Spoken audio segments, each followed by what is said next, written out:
और जितने भी आदरणीय सम्मानित यहाँ पे जितने भी हमारे अतिथि आए हैं उनको मेरी तरफ से बहुत बहुत स्वागत। मैं आज यहाँ पे आप सभी लोगों के बीच महिला दिवस पर स्पीच दे पा रही हूँ, बोल पा रही हूँ, ये मेरे लिए बहुत ही गौरव का विषय है।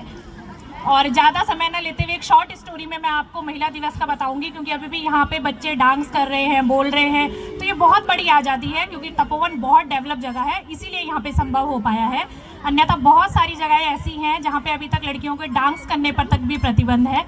तो मैंने बहुत टाइम पहले, लगभग 4.5 साल पहले, हमारी स्मृति ईरानी जी अमेठी के पद पे जब जीती थी तो उनकी ही एक स्पीच सुनी थी।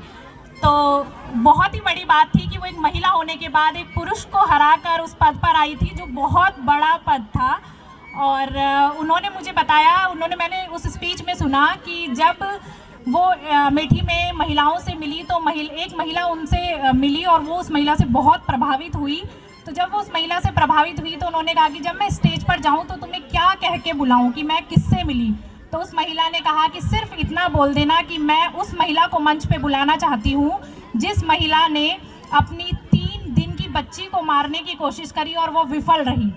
तो स्मृति ईरानी जी सुनकर बहुत ही ज़्यादा इस चीज़ को परेशान हो गई कि ऐसा कैसे हो सकता है, एक महिला अपनी बच्ची को कैसे मार सकती है।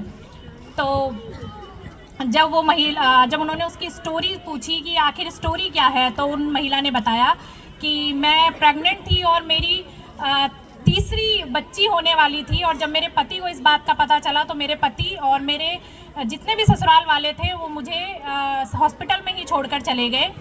तो जब वो हॉस्पिटल में ही थी, उन्होंने अपनी तीसरी बच्ची को जन्म दिया, तो ससुराल से पति कोई भी हॉस्पिटल में उन्हें लेने तक के लिए नहीं आया। तो दूसरे दिन जब डिस्चार्ज का टाइम होता है तो उस महिला का भाई हॉस्पिटल में आया और भाई ने बोला कि जिया जी आपको रखने के लिए तो तैयार हैं, बस शर्त इतनी है कि आप इस बच्ची को लेके घर में नहीं आएंगी।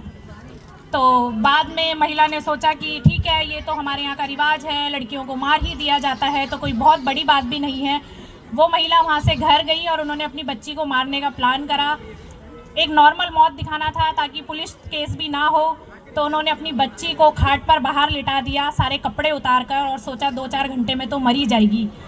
तो जब बच्ची को उसने खाट पर लिटाया और वो अपने दरवाजे पर बैठी रही कि ये मरेगी तो मैं चिल्लाऊंगी तो फिर लोग इकट्ठा होंगे, तो ऐसा तो कुछ नहीं हुआ। लेकिन जब उस महिला की नींद 5 बजे करीबन खुली और वो बच्ची को देखने गई तो बच्ची पूरी सर से पैर तक नीली पड़ी हुई थी। जब उसने बच्ची को देखा तो बच्ची मरी नहीं थी, बच्ची जिंदा थी।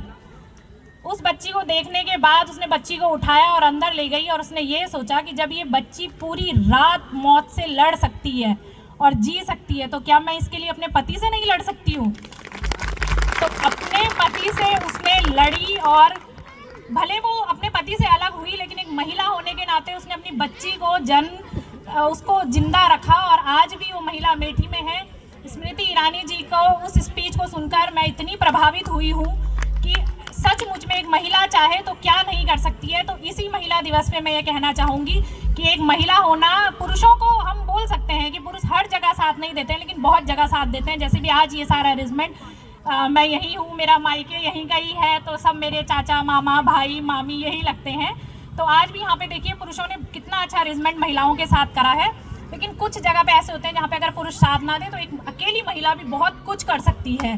तो इसी के साथ मैं धन्यवाद देना चाहूँगी सबको। Happy women's day again. Thank you Swati, और बहुत ही सुंदर स्टोरी इन्होंने यहाँ सुनाई।